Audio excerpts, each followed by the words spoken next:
you very much. Deborah Flint, President Pearson, CEO of Toronto Pearson.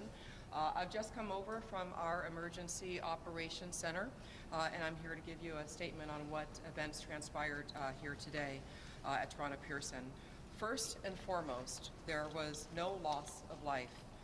And this is in due part to our heroic and trained professionals, our first responders at the airport. So the facts of the matter around this event that happened at approximately 2:30 p.m. is Delta Airlines Flight 4819 from Minneapolis to Toronto, operated by subsidiary Endeavour Air, was involved in a single aircraft accident upon landing at Toronto Pearson. The plane was carrying 4 crew and 76 passengers, among them 22 Canadians. The other passengers were multinational. Airport emergency workers mounted a textbook response, reaching the site within minutes and quickly evacuating the passengers. We stood up our Emergency Operations Center with Delta Airlines and representatives from fire, police, paramedics, security, and our federal agency partners. Again, there were no fatalities. 17 injured passengers were quickly taken to local area hospitals. At this time, we do not know of any of those passengers having critical injuries.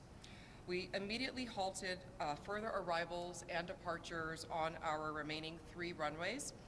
Those runways were reopened at approximately 5 p.m. The other runways are remaining to serve the investigation, which will be carrying forward for the rest of tonight and into the next several days. These 2 runways will remain closed while the investigation takes place.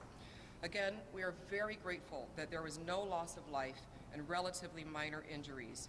We are very focused on the care and the concern and the passengers and the crew, some of whom have already been reunified with their friends and their families.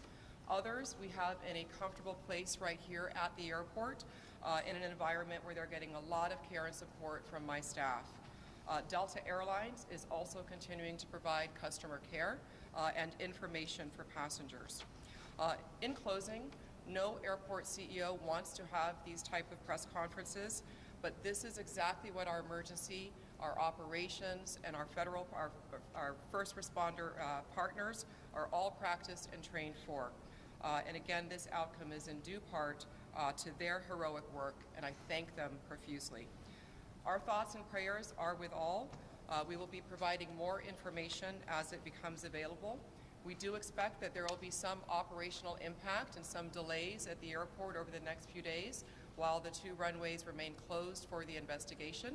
And we will be sharing information periodically. For those traveling, continue to look at our website and be in touch with your respective carrier as well. Thank you for your time today.